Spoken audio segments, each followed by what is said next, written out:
Shalom saudara-saudara, selamat berjumpa dalam Renungan Harian Toraya, edisi Selasa 14 Oktober 2025. Sebelum kita membaca Alkitab dan merenungkannya, mari kita memohon pimpinan Roh Kudus, kita berdoa. Ya Allah Tritunggal, kami hendak membaca dan akan merenungkan firman-Mu. Roh Kudus-Mu kiranya menolong kami untuk mengerti dan memahami firman-Mu dengan baik. Dalam nama Yesus kami berdoa dan mengucap syukur. Amin. Firman Tuhan yang akan kita baca dan renungkan hari ini dari kitab Efesus pasal 6 ayat 10 sampai ayat yang ke-20. Firman Tuhan, perlengkapan rohani. Akhirnya, hendaklah kamu kuat di dalam Tuhan, di dalam kekuatan kuasa-Nya. Kenakanlah seluruh perlengkapan senjata Allah, supaya kamu dapat bertahan melawan tipu muslihat iblis. Karena perjuangan kita bukanlah melawan darah dan daging, tetapi melawan pemerintah-pemerintah, melawan penguasa-penguasa, melawan kuasa-kuasa dunia yang gelap ini, melawan roh-roh jahat di langit.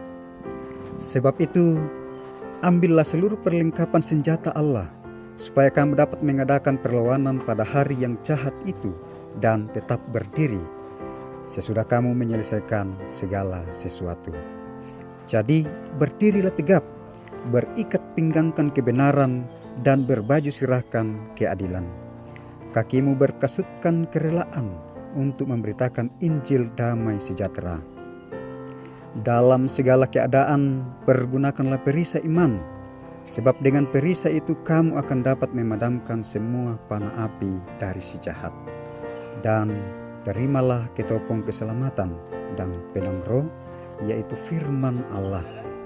Dengan segala doa dan permohonan, berdoalah setiap waktu di dalam roh, dan berjaga-jagalah di dalam doamu itu dengan permohonan yang tak putus-putusnya untuk semua orang kudus. Juga untuk aku, supaya kepadaku, jika aku membuka mulutku, dikaruniakan perkataan yang benar, agar dengan keberanian aku memberitakan rahasia Injil, yang kulayani sebagai utusan yang dipenjarakan. Berdoalah, supaya dengan keberanian aku menyatakannya sebagaimana seharusnya aku berbicara. Amin. Tema perenungan kita hari ini ialah kenakanlah seluruh perlengkapan senjata Allah. Paketu Pak Buno Sanda Pariana Buang Matua. Di medan tempur, prajurit senantiasa dilatih untuk sigap dan selalu membawa senjatanya. Hal tersebut karena prajurit dituntut siap sedia dalam semua keadaan, sehingga tidak boleh lengah. Perlengkapan senjata adalah hal yang sangat dibutuhkan oleh prajurit. Hal tersebut untuk melindungi diri dari serangan musuh dan juga sekaligus untuk menyerang musuh di medan tempur. Karena itu, perlengkapan senjata itu tidak boleh ada yang dilupakan atau ditinggalkan. Demikian pula yang digambarkan oleh Rasul Paulus kepada orang percaya di Efesus. Rasul Paulus mengharapkan agar jemaat di Efesus dapat bertumbuh lebih kuat dalam Tuhan. Bukan tanpa alasan, karena orang percaya di Efesus mengalami banyak tantangan dan pergumulan iman seperti pada medan pertempuran.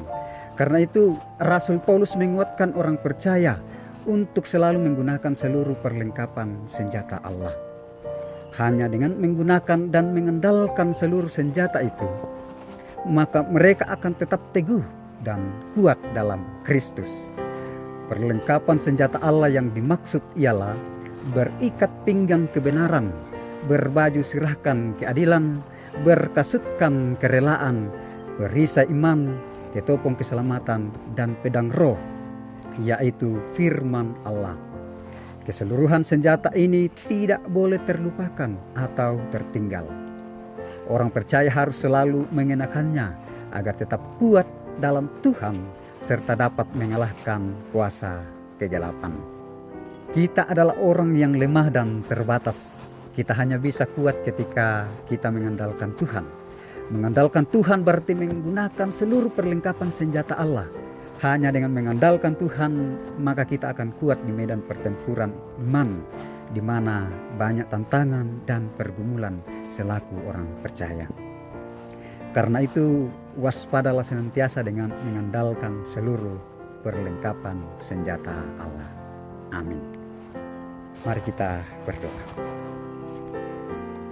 Kami bersyukur atas kesempatan itu Tuhan, kami boleh membaca bahkan merenungkan firman-Mu. Kami mohon kuasa Roh Kudus-Mu akan menuntun kami sehingga kami mampu melakukan firman-Mu ini dalam kehidupan kami. Ini kami yang datang kepadamu ya Bapa, di dalam nama Yesus kami berdoa.